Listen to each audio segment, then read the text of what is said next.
Okay dear students, now जो अब heading है या टॉपिक है that is B magnetic field due to composite system. Composite system क्या होता है?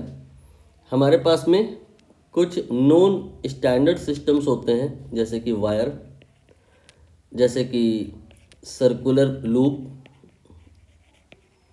इनको मिला करके एक नया सिस्टम बनता है। तो जो बनता है उसे ही हम कंपोजिट सिस्टम कहते हैं। ठीक है, इसी कंपोजिट सिस्टम की वजह से मैग्नेटिक फील्ड हमें निकालना यहाँ पे सीखना है। कोई मुश्किल बात नहीं है, बस हमें पता होना चाहिए बिकॉज ऑफ वायर फील्ड कितनी होती है, बिकॉज ऑफ लूप फील्ड कितनी होती है। Based on this theory we have few questions over here, जो आपके 2025 में जनवरी में आए हुए हैं। इनको भी करेंगे, बट शॉर्ट में पहले मैं आपको थ्योरी ब्रीफ किए दे रहा हूँ। बात करनी है हमें सबसे पहले यहाँ पर वायर की। तो हमने वायर की बात करना शुरू किया है, ये मैंने वायर बना लिया। अब यहाँ पर वायर आपका पॉइंट ए से शुरू हो रहा है, पॉइंट बी पे ख़त्म हो रहा है। बी के आगे आप ऐसे डॉट डॉट डॉट बना दीजिए, ए के पीछे ऐसे डॉट डॉट डॉट बना दीजिए। यहाँ पर वायर नहीं है, यहाँ पर डॉट डॉट जो बनाया गया है ये बता रहा है कि ये वायर की एक्सेस है, वायर इसी लाइन पर लाई कर रहा है। तो पॉइंट अगर एक्सेस पे है यहाँ पे, तो जो फील्ड होगा वो आपको याद रखना है, ये 0 होती है। लेकिन अगर पॉइंट एक्सेस पे नहीं है, हो सकता है एक्सेस के ऊपर नीचे कहीं हो, यहाँ पे पॉइंट हो सकता है, दैट टाइम फील्ड क्या होगा, ये थोड़ा मुश्किल है, इसको समझ लेते हैं। इसके लिए आपको क्या करना है कि पॉइंट P से वायर पे एक परपेंडिकुलर ड्रॉप करना है। ऑलरेडी ड्रॉ हो चुका है, फुट ऑफ परपेंडिकुलर को आप M एज्यूम कर लीजिए, और फिर P से M की तरफ एक वेक्टर बनाइए। वेक्टर बना दिया तो ये इसका टेल हो गया, नहीं ये हेड हो गया, ये टेल हो गया। पॉइंट P पर आप इसे पाइवोट कर दीजिए। एज्यूम कर लीजिए जैसे आपका यहाँ पे कोई पेन रखा हुआ है, उस पेन को आपने इस पॉइंट पे होल्ड कर दिया है, इस पॉइंट के अबाउट वो रोटेट कर सकता है। और अब आप इसे रोटेट करिए तो M पॉइंट आप जब रोटेट करोगे लेफ्ट साइड को, तो कभी ना कभी तो A पर पहुँचेगा। तो इसके लिए जितना एंगल ये रोटेट करेगा इसे कहा गया है अल्फ़ा। ऐसे ही इस PM को अबाउट पॉइंट P आप राइट साइड को रोटेट करिए, तो कभी ना कभी तो पॉइंट B पर यानी कि राइट साइड की एक्सट्रीम को वो हिंट करेगा, इंडिकेट करेगा। दैट टाइम यहाँ पर जो एंगल होगा आप बीटा मान लीजिए। तो अल्फा एंड बीटा आर क्या, are what are the angles जो PM रोटेट करता है in order to achieve extreme points. And what is R, R is PM, point जहाँ पे फील्ड निकालनी है उस पॉइंट का M पॉइंट से दूरी, या डायरेक्टली आप कह सकते हो पॉइंट का वायर से distance. Distance by default perpendicular distance ही होता है। We can not say PA is the distance of point P from the wire. So point P पर जो फील्ड होगी उसका जो फॉर्मूला होगा वो इन्हीं के टर्म में होगा, उसमें अल्फ़ा होगा, उसमें बीटा होगा, उसमें R होगा, एंड करंट ऑफ कोर्स होगी वायर में, नहीं तो फिर मैग्नेटिक फील्ड नहीं होगी। Magnetic field here is because of current. इसका फॉर्मूला आपको याद करना है, μ0/4π। देन इसके बाद में I/R, एंड इसके बाद की कहानी ध्यान से समझिएगा। जो एंगल हैं साइन अल्फ़ा और साइन बीटा, इस तरह से। थोड़ी देर के लिए ये आपको कॉम्प्लेक्स लग सकता है, बट थोड़ी देर में आपको समझ में आ जाएगा कि जैसे मैंने लिखा है आपको ऐसे ही लिखना है, अदरवाइज़ चीज़ें इन फ्यूचर याद रखने में मुश्किल होगी। मेरी बात आपको थोड़ी देर में अभी और बेहतर समझ में आएगी। यहाँ पर इसको ऊपर लिख दो, ये जो पॉइंट है ये तो एक्सेस पे है ना, तो वहाँ पे फील्ड का कोई मतलब नहीं है। ऑफ एक्सेस पॉइंट पे फील्ड का ये फॉर्मूला है, और यहाँ पे I/R अल्फ़ा बीटा सब मैंने आपको बता दिया। अब अगर मान लो ये जो R है ये बहुत कम होता, और ये जो वायर है इसकी जो लेंथ होती बहुत ज़्यादा होती, think that time alpha and beta की वैल्यू बहुत कम होती या बहुत ज़्यादा होती। फॉर एग्जांपल इस पॉइंट को मैं यहाँ पर न बना के यहाँ पे बनाऊँ, या फिर यहाँ पे बनाऊँ, फिर यहाँ पे बनाऊँ, तो what will happen with the angle alpha, what will happen with angle alpha, you can realise धीरे धीरे ये एंगल बढ़ता जा रहा है। तो finally when wire become infinite from the left side, alpha become maximum how much, 90। अब अगर वायर केवल लेफ्ट से इनफाइनाइट हो रहा है, लेफ्ट से इनफाइनाइट है, राइट से इनफाइनाइट नहीं है, तो दैट टाइम जो फॉर्मूला होगा वो क्या होगा, बस अल्फा की वैल्यू 90 रख देंगे। और अगर राइट से इनफाइनाइट हो गया तो बीटा की वैल्यू 90 रख देंगे। इन जनरल अगर इनफाइनाइट वायर है तो मान के चलते हैं दोनों तरफ से वो इनफाइनाइट है। मोस्ट पॉपुलर कैटेगरी यही है, अल्फा भी 90 और बीटा भी 90। वायर इनफाइनाइटली लॉन्ग है from the left side, from the right side, both side. When you put these values in main expression, what you will get, sin 90 दो बार, 1 + 1 दो बार, तो ये आ जाएगा μ0 upon 4 pi I by R. Then इसके बाद इसे आप ऐसा लिख सकते हो जिसमें कोई आपत्ति नहीं है, लेकिन एक यहाँ पर स्टार मार्क है। जब हम कंपोजिट सिस्टम की बात करेंगे, मतलब थोड़ी देर में हम because of circular loop field वो भी कैलकुलेट करेंगे, उसकी वजह से फील्ड आएगी और स्ट्रेट वायर की वजह से भी आएगी, और फिर दोनों को जोड़ करके एक कंपोजिट सिस्टम बनेगा। यानी कि हमें यहाँ पर सर्कुलर लूप और स्ट्रेट वायर सबकी फील्ड को जोड़ने का रहेगा भविष्य में। तो फिर ऐसे लिख दोगे तो फिर जोड़ना मुश्किल होगा, अभी आपको क्वेश्चन में क्लियर हो जाएगा। अगर ऐसे ही लिखा रहने दोगे तो फील्ड को ऐड करना आसान होगा। हालांकि अगर आप ऐसे लिखते हो तो फिर आपको ब्रैकेट में μ0 याद कर लेना चाहिए, ये होता है 4 पाई इंटू 10⁻⁻7। ठीक है, यहाँ पर कुछ बात मेरी अगर आपको कम क्लियर हुई है तो बिल्कुल भी चिंता ना करें। यहाँ पर अभी एक क्वेश्चन आएगा, आपके जो PYQs हैं जब कराए जाएंगे तो आपको क्लियरिटी आ जाएगी। ये मैंने बात किया इनफाइनाइट वायर की। अगर वायर सेमी इनफाइनाइट हो तो क्या होगा। सेमी इनफाइनाइट में मैंने आपको बताया कि एक तरफ का एंगल 90 ले लिया जाएगा। जैसे कि अगर आपने अल्फा 90 ले लिया तो ये हो जाएगा B = μ0 upon 4 pi, then I by R, and sine 90 ये 1 हो गया, फिर प्लस साइन बीटा। ठीक, अब सेमी इनफाइनाइट में भी कैटेगरी हो सकती है ना कि आपने इधर से तो वायर को इनफाइनाइट कर दिया और राइट साइड से नहीं किया, और जहाँ पे फील्ड निकाल रहे हो वो पॉइंट हो सकता है यहाँ पे हो, और हो सकता है यहाँ पे हो सकता है यहाँ पे हो। अगर यहाँ पे है, यहाँ पे, तो फिर आप यहाँ से जब परपेंडिकुलर गिराओगे तो देखो लेफ्ट साइड का जो एंगल है वो तो वायर इनफाइनाइट है तो 90 अप्रोच कर रहा है, राइट साइड पे एंगल वो बन ही नहीं रहा है। नहीं समझ में आई आपको बात? अगर तो आप एक काम करो, थोड़ी देर के लिए मान लो ये वाला पॉइंट है और यहाँ से परपेंडिकुलर ड्रॉप कराओ। लेफ्ट साइड का जो अल्फा है ये आपका इनफाइनाइट अप्रोच करेगा, राइट साइड का एंगल कुछ बन रहा है लेकिन बहुत कम है। जब आप इस पॉइंट को और इधर राइट को शिफ्ट करोगे तो अल्फा और कम हो जाए, बीटा और कम हो जाएगा, और राइट को शिफ्ट करोगे तो धीरे धीरे जैसे अगर ये एक्सट्रीम के जस्ट अबव कंसीडर कर लिया जाए तो फिर ये 0 हो जाएगा। तो यहाँ पर B = μ0 upon 4 pi, then I by R हो जाएगा। आगे 1 प्लस साइन बीटा, बीटा 0 ले लिया जाएगा तो फिर ये आ जाएगा 1 ओनली। तो अब यहाँ पर बहुत सारी दुविधाएं हैं कि कभी मैग्नेटिक फील्ड का फॉर्मूला ये है, कभी ये है। हालांकि कब क्या है मैंने बता दिया। क्या सारे ही याद करने हैं? नहीं, सारे नहीं याद करने हैं, ये आपको नहीं याद करना है। आपको मेनली ये याद करना है, और अगर याद करना है तो फिर इसको याद कर लेना है। बाकी जो और केसेस हैं वो तो क्वेश्चन टू क्वेश्चन वैरी करेंगे ना।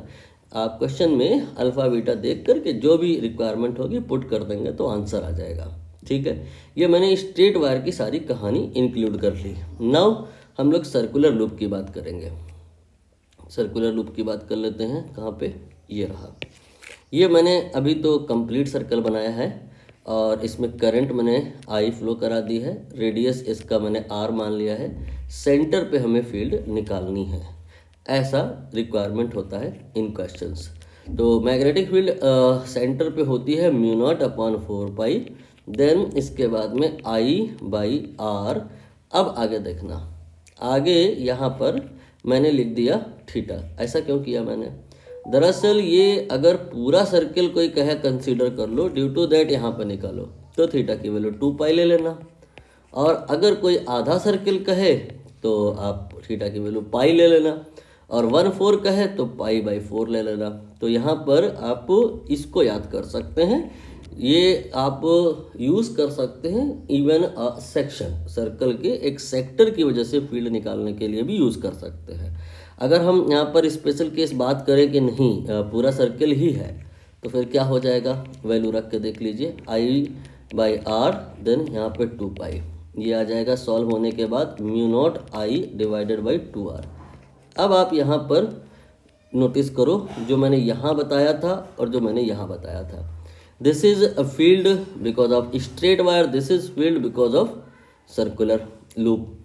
व्हेन इन फ्यूचर ऐसी रिक्वायरमेंट अगर आई कि add these two, we get some difficulties because μ0 और μ0 यहाँ पे कॉमन में है, I और R कॉमन में है, यहाँ लेकिन 2 पाई है, यहाँ 2 ओनली है, तो ये इरिटेटिंग होगा। आपको करना क्या होगा कि इसमें ऊपर नीचे पाई से गुणा करना पड़ेगा। तो आप फिर जब पाई से गुणा करना ही पड़ रहा है तो फिर यहाँ पे पाई को कैंसिल ही क्यों किए थे। इसलिए मैंने कहा था कि कंपोजिट सिस्टम पर्पस के लिए इसके बाद का जो नेक्स्ट स्टेप है सिंप्लीफाई करके आपने लिखने की ज़रूरत नहीं है। ठीक है, अब हम यहाँ पर इस सिचुएशन में हैं कि जो आपके PYQs है हैंडल कर लें। जैसे कि पहले इसको ही कर लेते हैं। ये है आपका एक कंपोजिट सिस्टम जिसमें एक यहाँ से वायर शुरू हुआ है, यहाँ तक स्ट्रेट है, और फिर इसके बाद ये घूम गया, और ये कितना घूम गया, पूरा सर्कल नहीं बना है, ये सर्कल का 3/4 पार्ट हो गया, इतना सर्कल रह गया ना। तो ये हो गया आपका एक सेमी इनफाइनाइट वायर, और ये हो गया आपका 3/4 of the complete circle. Then again we have a semi infinite wire and we have to determine the field at point O। Now think कैसे किया जाएगा।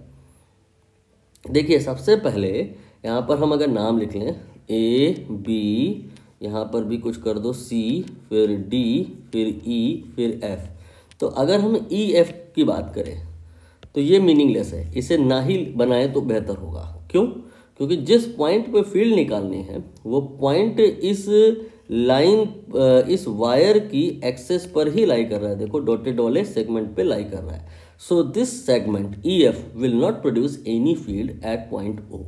तो यहाँ पर EF ये जो बना है इसे आप डिलीट कर सकते हैं। चलिए कर देते हैं, ये मैंने डिलीट कर दिया। चलिए अब यहाँ पर हमें निकालना है field because of remaining system. तो इसमें एक पार्ट यहाँ से यहाँ तक कंसीडर करो और दूसरा यहाँ से यहाँ तक कंसीडर करो। Because of the straight segment we are going to calculate the magnetic field. यहाँ पर स्ट्रेट सेगमेंट के लिए मैंने बताया क्या होता है formula, B equal to, main formula लिखने जा रहा हूँ मैं, B equal to μ0 upon 4 pi then I upon R then sine alpha then sine beta. Values put करिए। μ0 अपॉन 4 पाई ऐसे ही रहना दीजिए। करंट देख लीजिए I के ही बराबर है, I के ही बराबर है। R क्या होता है, ये जिस पॉइंट पे फील्ड निकाल रहे हो उस पॉइंट का डिस्टेंस फ्रॉम दी वायर, ये वाले डिस्टेंस यहाँ पर ये A के बराबर है। Now we talk about angle alpha and beta. ये कैसे निकालते हैं, जिस पॉइंट पे फील्ड निकालना है वहाँ से हम एक वेक्टर ड्रॉ करते हैं वायर की तरफ, और उसी वेक्टर को रोटेट करते हैं। एक बार इधर रोटेट करेंगे, एक बार इधर रोटेट करेंगे, तो वायर B से इधर तो है ही नहीं, तो एक तरफ का एंगल 0 हो गया, और एक तरफ वायर इनफाइनाइट है तो दूसरी तरफ का एंगल 90 हो गया। तो sign you can say 0 then sign 90। ये आ गया magnetic field because of straight segment μ0 upon 4 pi I/A। आगे सिंप्लीफाई कर लो, ये 1 आ जाएगा।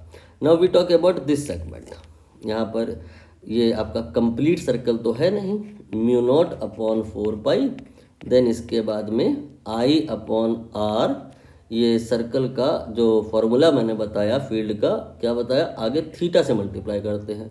Theta for the whole circle 2 pi होता है, और इस 2 पाई का यहाँ पर 3/4 सेगमेंट है, तो ये आपका 2 पाई कंप्लीट का 3/4। अब आप इसे सिंप्लीफाई कर सकते हैं। मैंने कहा सिंप्लीफाई अभी ना करना, क्यों? क्योंकि इसको और इसको हमें आफ्टर ऑल ऐड करना है, because it is a composite system where straight wire and circular section included together.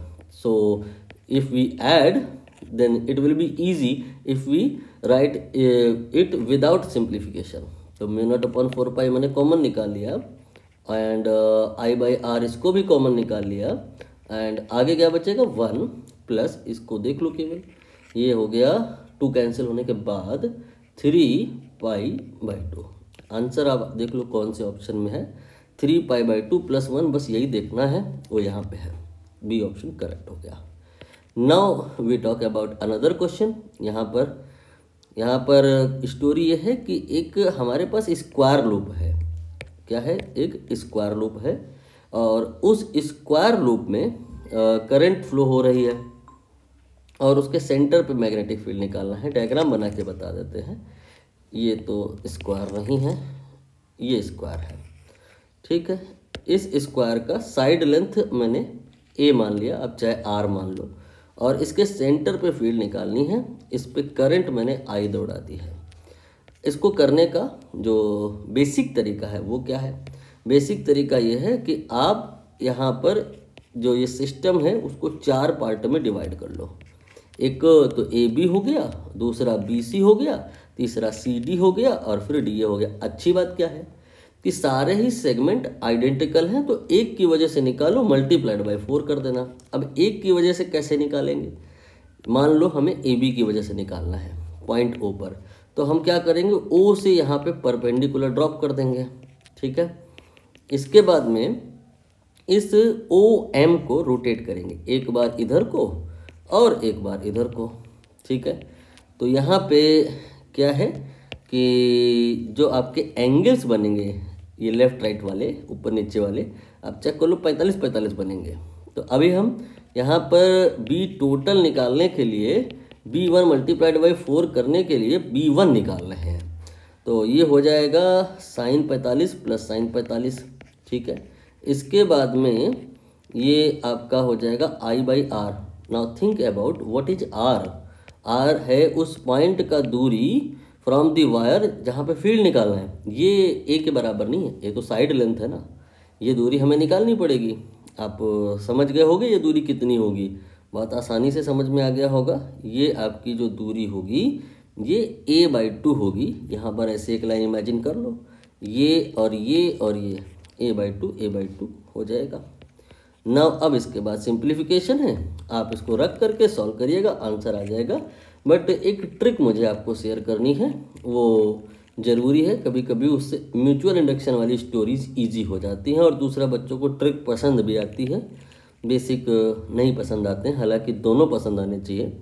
तो मैं यहाँ पे ट्रिक की बात कर रहा हूँ और उस ट्रिक की अच्छी बात यह है कि ज़रूरी नहीं कि वो स्क्वायर ही हो, ज़रूरी नहीं कि वो ट्रायंगल हो, कोई भी रेगुलर पॉलीगन अगर है तो उसमें ये ट्रिक वैलिड है इन इरेगुलर पॉलीगन.